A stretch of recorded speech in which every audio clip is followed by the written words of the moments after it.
This is going to be the end of the economy as we know it. That is my statement. The end of the economy as we know it. Everything changes if this passes. In any form, everything changes if this passes. You are on the road to Venezuela. You are on the road to Mexico if this passes. You think that's a little too tough?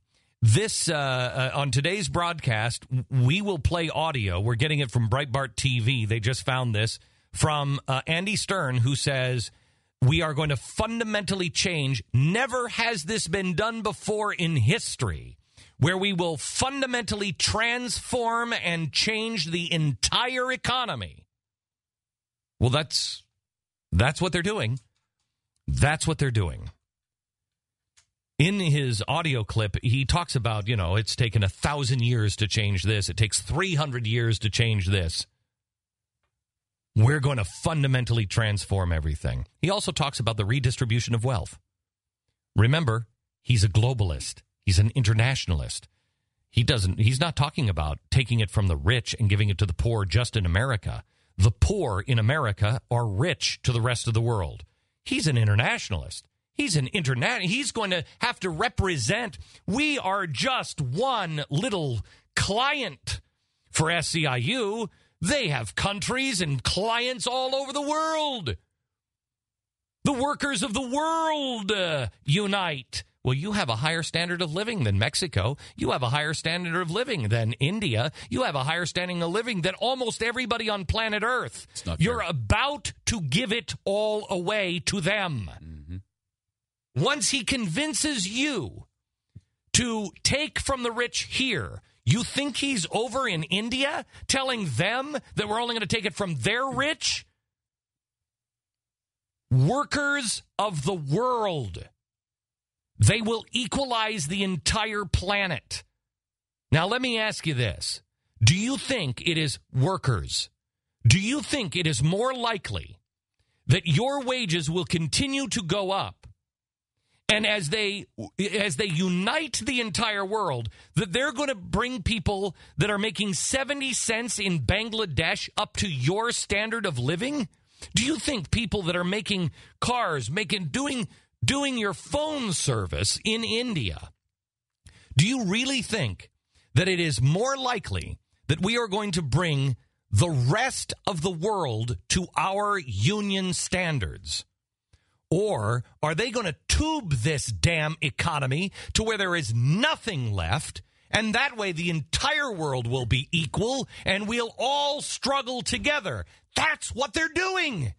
If you look at what the healthcare does, it's not bringing healthcare up for everybody. It's not taking the good healthcare that people have and trying to bring everybody up to that. It's destroying the good healthcare and having us all wallow in misery.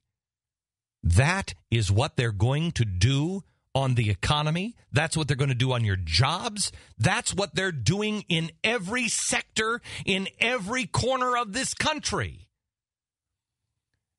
Your freedom is at stake.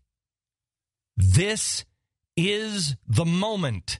This is the bill. You must not allow this to pass. Now, what they're going to do, and because even people like Joe Lieberman, who I like Joe Lieberman, but these people in Washington don't understand who they're dealing with. I don't sit at the table with Mahmoud Ahmadinejad and make a treaty with him. Do you know why? Because the last time we tried that with a nut job, it was Kim Jong-il. And what happened? They built it anyway. They don't care. There's not a bit of honor. They will do it. As Saul Alinsky talked about, the means don't mean anything. It is only the ends that matter.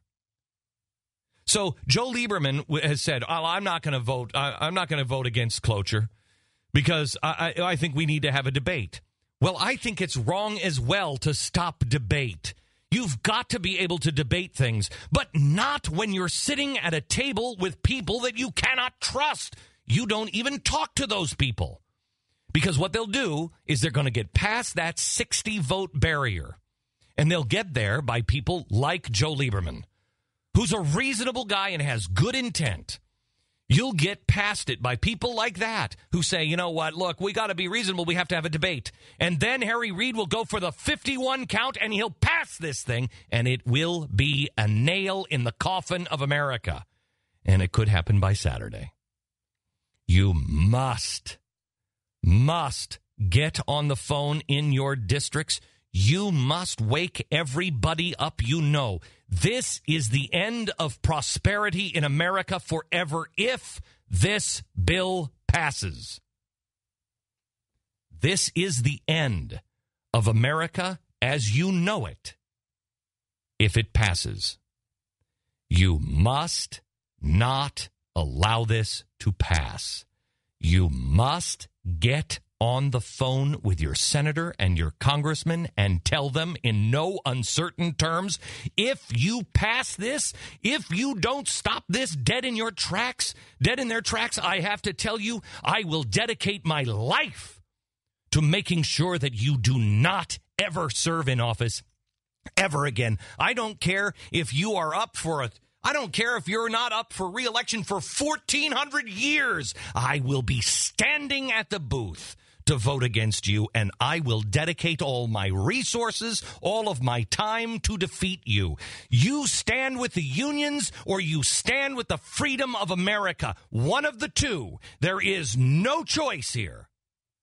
You stand with our Constitution or you stand damned by your own actions with the unions and special interests and those who are intentionally tubing America. This is for all of the marbles. Anybody who knows, anyone who knows, including the CBO, our chief accountant, knows this is unsustainable. And it will change us forever.